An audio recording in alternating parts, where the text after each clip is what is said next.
The US president has written a letter defending a Brazilian politician under investigation of an attempted coup. Sounds like a subject from a Cold War thriller. Except it's real, and it's happening now. Donald Trump has issued a letter to former president of Brazil, Jair Bolsonaro, saying he's seeing the terrible treatment Bolsonaro is receiving at the hands of an unjust system.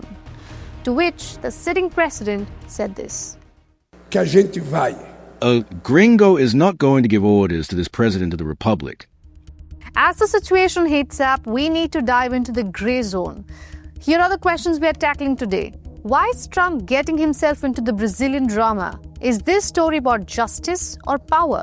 And how is Brazil a case in point for other countries? I'm Ananya Dutta, and this is Grey Zone.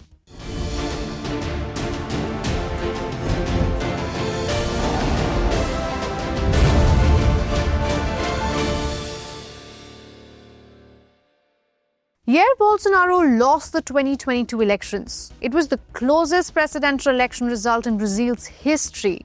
So naturally, the country was polarized. Soon after, the country saw its own version of January 6th. Bolsonaro's supporters tried to orchestrate a coup in the country. The man cracking down on those responsible? Supreme Court Justice Alexander de Moraes. He's the one investigating the former president and his allies on charges of plotting to overturn democracy. This would be a good time to introduce Eduardo Bolsonaro. He's the son and a congressperson.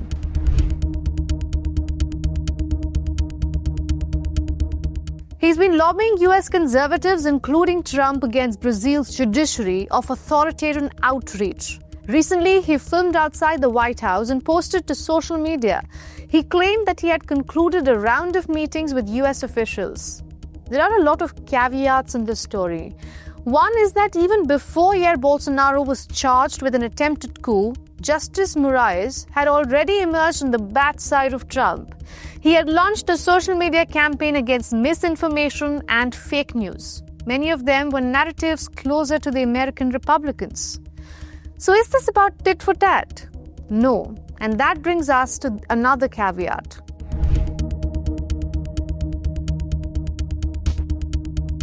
Bolsonaro's case hit close to home for Trump. Both leaders have uncanny similarities. They hold similar nationalist and ideological views firmly fixed on the deep right side of the political spectrum and have been polarizing figures in their respective countries. Their first terms in office overlapped. Then they both lost re-election campaigns. Following their defeats, they were accused of setting their supporters on a subsequent rampage, a coup. They both have faced criminal charges. The two have also survived COVID and assassination attempts. Brazil, and because what they're doing to their former president is disgraceful. I know the former president. He fought like hell for the people of Brazil, that I can tell you. And I believe he's an honest man. I think what they're doing to him is terrible. Eu sou apaixonado por ele. I have deep gratitude for him. We had an excellent relationship. We talked about many things around the world. We made many plans. It seems we were even dating. We made many plans for Brazil. So is Trump doing this out of brotherhood?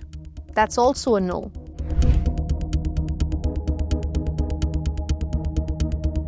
Here comes the third caveat. The current Brazilian president Lula da Silva is nothing like Bolsonaro. Lula has been reshaping Brazil's global posture.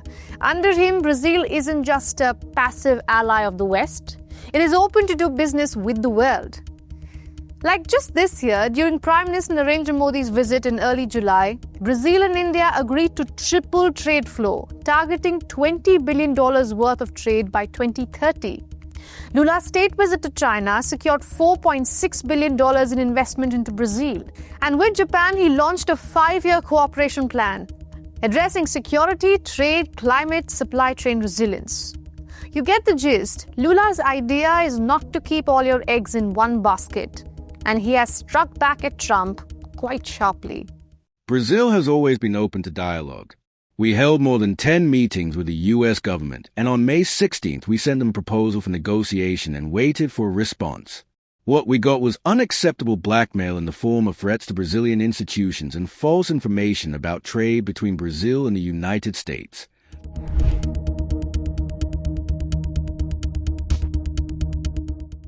One cannot ignore the fact that Brazil is also part of the BRICS grouping. Trump has made his anger very known about this bloc.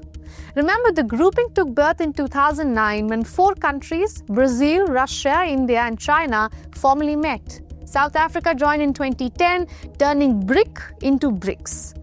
It has been expanding ever since, with 11 permanent members today. As a whole, BRICS represents almost half of the world's population, 36% of global land area, and a quarter of the global economic output. Os BRICS. BRICS is the heir to the non-aligned movement. With multilateralism under attack, our autonomy is in check once again. Hard-won advances in areas such as climate and trade are under threat. And there's one country missing, one main country, the United States.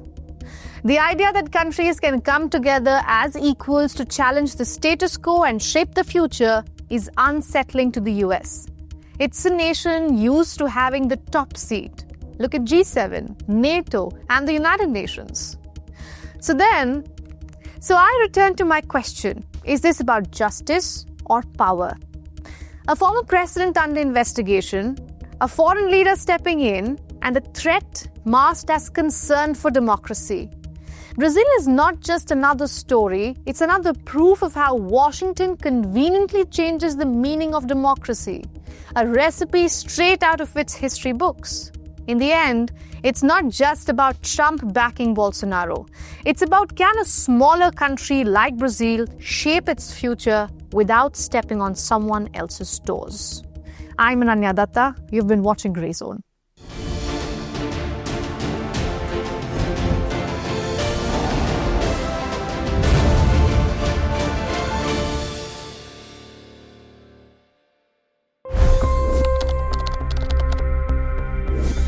$25 crore गरीब गरीबी को परास्त करके बाहर निकले। For the good of our nation, let's work together and let's truly make America great again.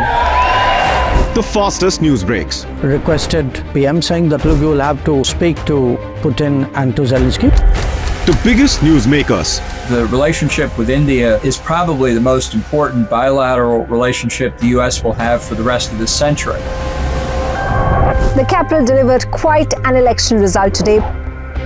Expert analysis. The million-dollar question today is how to stop this dance of death. Ground reports. I'm standing at the crossroad of the Kumbh Mela. Behind me are more than 100 entry guards. Long-form interviews. Exclusionary politics is reflected in Manipur case as well. You don't bother because this is a small state. Deep dive into burning issues. It's often said DRC could be the richest country in the whole world. It's because of what sits underneath. Why exactly did the US topple the Sheikh Hasina government? HT videos. We don't just break news, we break it down.